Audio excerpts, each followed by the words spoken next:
All right, so we're getting ready here, and I'm gonna make my Thanksgiving stuffing. So let's get started with that. There are a lot of mediocre stuffings out there, so I like to make my own that's very flavorful, rich, kind of moist, has all the right textures and everything, and actually is vegetarian because there's no chicken stock in it or anything like that. So I start off by taking my pan and heating it up again, and I'll cut up some onions and celery. I'm going to use those as my base. I'm going to get those in the pan in just a moment, and that'll get me going as far as what I need to get the process started. Like with many dishes, the most important thing is to start building a base that's going to provide all the depth of flavors. So I'm going to take the onion, celery, and olive oil and just start sauteing them just until the onions start to get soft. That's about the point I want them to get to because I want a lot of flavor to come out of these. Next, I'm going to add my mushrooms. So for this, I've got about 8 ounces of mushrooms I'm going to add to it. You could add more if you wanted to, but that's about what I want to have in here to kind of give it a little more depth of flavor. The mushrooms are just going to add something nice to it that I think will be really special. So I'll go ahead and saute those all for a few minutes, and just until the mushrooms start to soften. This is going to cook more in the oven anyway, so the important thing is really just about building flavors at this point. Now, as soon as this starts to come together, and I start to see that it's really starting to get soft and nice, just a couple of minutes in the pan, that's when I'm going to start doing some of my seasoning and getting it ready. So the seasoning is going to take a couple of different things. I'm going to do two things with seasoning in here. The first is I'm going to add some sage. The sage, I think, gives it a nice earthy flavor, reminds me of Thanksgiving a lot. And then I'm going to add some thyme. I think thyme also adds something that really makes it kind of special and unique. It kind of adds a little complexity to the flavor. I think thyme in stuffing is one of those things that really just works well. So I'll go ahead and add a bunch of that. It's about a tablespoon and a half that I'm putting in here as far as the sage goes.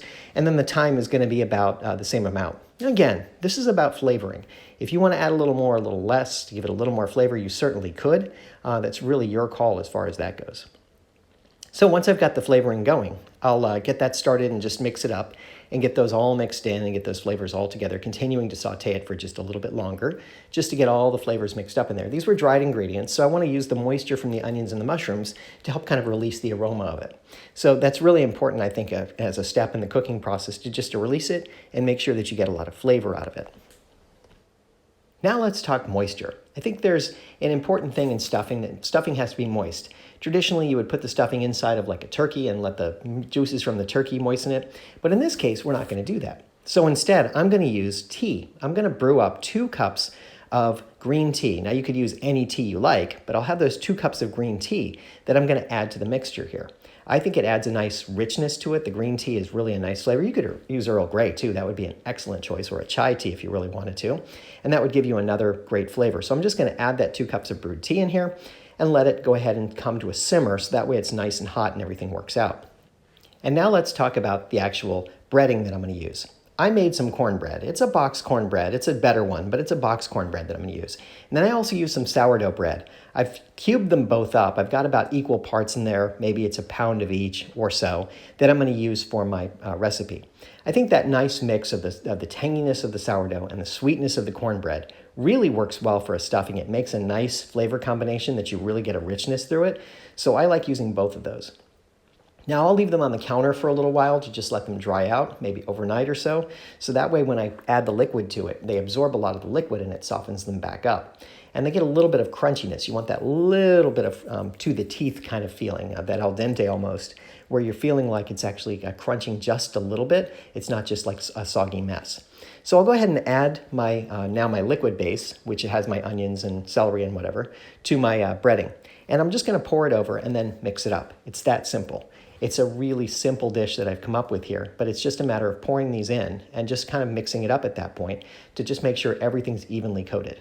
And you want to make sure that the mushrooms and the onions go across everything as well. Now, if you wanted to, you could add some fresh herbs here too. That would be kind of nice. It might be a good thing. If you wanted to add a little more spice to it or something else, you could always add that if you wanted to. This would be the time to do it, to just make sure you get a little bit more into it, that the flavors go through the whole dish. So I go ahead and give it a little mix up here just to make sure everyone's evenly coated. And once they're evenly coated, then I can put it in a pan and start to get ready to cook it. It just takes a couple of minutes here. This is a very straightforward dish. Really doesn't take very much time to bring together. You just have to put a little effort into it to make sure you're layering those flavors together. So once we've got it together, we're going to go ahead and spoon it out into a baking dish and just flatten it out in the dish. And that's it. What I'm going to do is I'm going to cover it and cook it for about 30 minutes or so, and then I'll just check it to make sure that it's cooking right. And then I'll uncover it and cook it for the last 15 minutes just to make sure it gets a little texture on the top. You know, again, that little bit of crunchiness, it just provides something extra. And that's it. That's all there is to this dish. Very simple, very straightforward, but really, really flavorful.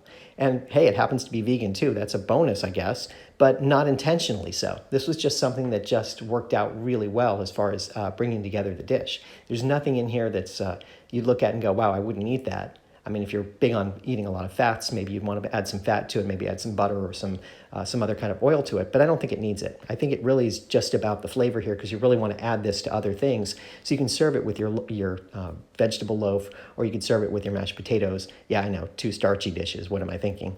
But it works out pretty well, and you get these nice flavor combinations that come through here between the sourdough and the cornbread.